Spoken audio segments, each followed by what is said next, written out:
سنخوض معاركنا معهم وسنمضي جموعا نردوهم ونعيد الحق المغتصب. حضرت ابراہیم علیہ السلام کے واقعات سے یہی چیز تو ہمیں سمجھ آتی ہے نا. ایک اللہ کی ذات کرنے والی ہے عقیدہ توحید. بادشاہ اور عوام اپنے بھی پرائے بھی فوجیں بھی ساری یہ چاہ رہی تھی، سب کا یہ ارادہ تھا کہ ابراہیم علیہ السلام کو ختم کر دیں. حضرت ابراہیم علیہ السلام کو جلانے کے لیے انہوں نے بہت بڑے آگ کا ایندھن اکٹھا کیا، آگ جلائی، اور جب آگ بھڑک اٹھی نا، آگ جب بھڑک اٹھی اور اتنا اس کی تپش تھی آگ کی، اوپر سے اڑنے والا پرندہ بھی جل کر نیچے گر جاتا تھا، اتنا تپش تھی.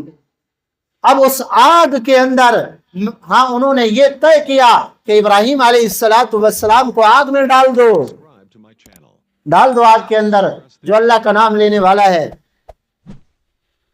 آج بھی یہی چیز ہے، جو ایک اللہ کو پکارنے والے ہیں، ایک اللہ کی توحید کا اعلان کرنے والے ہیں، ایک اللہ کے نظام کی بات کرنے والے ہیں دنیا کے اندر، کہ یہ کائنات بنائی ہوئی بھی اللہ کی ہے، اس کائنات کے اندر نظام بھی اللہ کا چلے گا.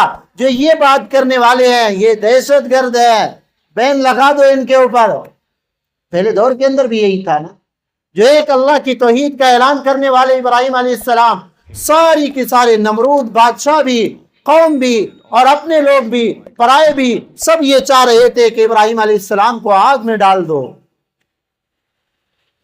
کیسے ڈالیں؟ شیطان آیا، کہا گھبرا کیوں رہے ہو؟ کہا کہ بھئی جو ڈالنے جائیں گے وہ مر جائیں گے. آگ اتنا شدید ہے، جو ابراہیم علیہ السلام کو آگ میں پکڑ کر ڈالنے جائیں گے وہ خود جل جائیں گے. اس نے کہا کوئی مسئلہ نہیں ہے، کوئی نہ ڈالنے جائے. ابراہیم علیہ السلام کو ایک روایت میں یوں آتا ہے، منجنیق کے اندر، جیسے توپ خانہ ہوتا ہے ایسے منجنیق ہوتی ہے، یا بات یہ ہے کہ پنگھوڑے کے اندر بٹھاؤ اور جھولا جھولاؤ، جب ادھر تک جائے رسی کاٹ تو گر جائیں گے خود بخود. شیطان نے یہ ترکیب بتائی. شیطان کوئی پاگل تو نہیں ہے نا، اس خبیث کے پاس عقل ہے، بہت بڑی عقل ہے، لیکن یہ عقل اللہ کی ناراضگی کے اندر استعمال ہوتی ہے. تو ابراہیم علیہ السلام کو آگ کے اندر ڈالا. یہ توحید کا ہمیں سبق ہے. اپنی جان قربان کرنی پڑی تو ابراہیم علیہ السلام پیچھے نہیں ہٹے. ہاں، یہ ایک جان ہے ابراہیم علیہ السلام کی.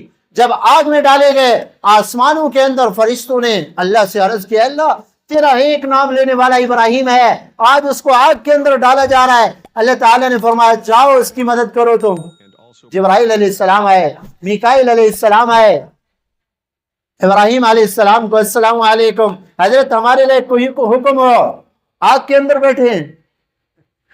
میں کہا بھائی اللہ نے بھیجا ہے یا اپنی مرضی سے آئے ہو؟ انہوں نے کہا اللہ سے اجازت لے کر آئے ہیں، فرشتے اپنی مرضی نہیں کرتے، لیکن اللہ نے حکم نہیں دیا کہ تم جاؤ، ہم نے خود عرض کیا. کہا کہ میری حالت کو اور میری کیفیت کو میرے اللہ دیکھ رہے ہیں، میرے دل کی کیفیات کو اور میری حالت کو ایک اللہ دیکھنے والے ہیں. مجھے تم سے کچھ نہیں چاہیے. اگر میرے اللہ کی مرضی ہے کہ میری جان اللہ کے لیے قربان ہو جائے تو ابراہیم کی ایک جان تو کیا، جسم پہ جتنی بال ہیں اتنی جانیں بن جائیں تو اللہ کے لیے قربان ہیں.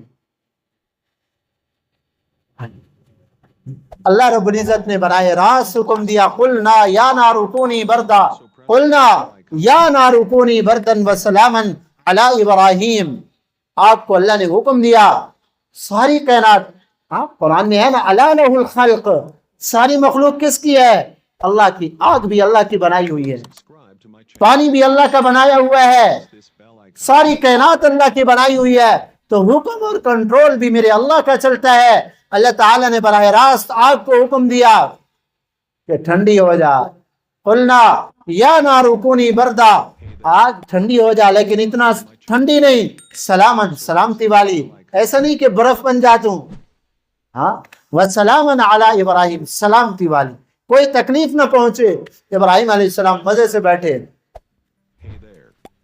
ابراہیم علیہ السلام مزے سے بیٹھے آگ کے اندر.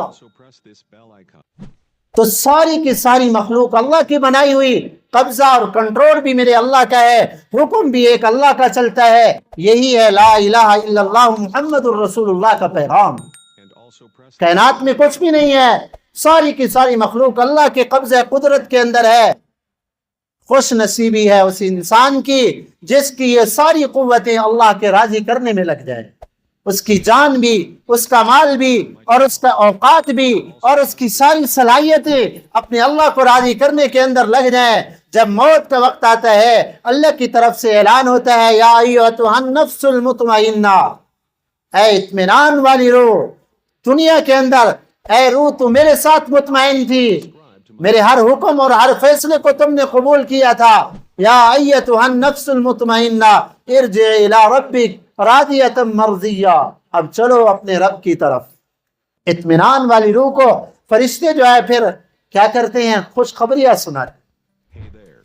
اولاد قربان کرنے کی باری آئی، چھری چلا رہے ہیں، الا لہ الخلق، چھری بھی اللہ کی مخلوق ہے، چھری بھی اللہ کی مخلوق ہے، الا لہ الخلق، وہ مخلوق اللہ کی ہے، والامر، چھری کے اوپر بھی حکم میرے اللہ کا چلتا ہے۔ اللہ تعالیٰ نے روک دیا چھری کو کہ نہیں کاٹنا، ابتلا ہے، آزمائش ہے، کہ میں دکھانا چاہتا تھا کہ میرے ابراہیم کیسے ہیں۔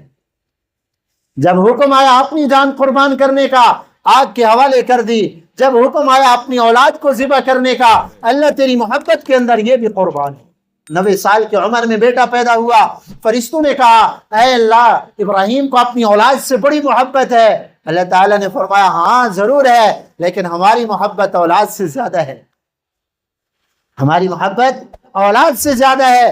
اللہ تعالیٰ نے کر کے دکھایا کہ دیکھو میرے ابراہیم کی محبت مجھ سے جو ہے کتنا ہے، اپنی اولاد کو چھری کے نیچے دے کر ذبح کر رہے ہیں، اور چھری کو پتھر پہ مارا، گردن نہیں کاٹ رہی تھی نا، پتھر پہ مارا، پتھر کٹ گیا۔ کہا کہ ظالم، اس چھری سے کہا پتھر کو تو کاٹ دیا ہے، ہاں اسماعیل علیہ السلام کی جو ہے نا گردن کو کیوں نہیں کاٹتی؟ اللہ کا حکم تھا، اللہ کا حکم۔ تو ساری کی ساری مخلوق اللہ کی ہے، الا لہ الخلق والامر۔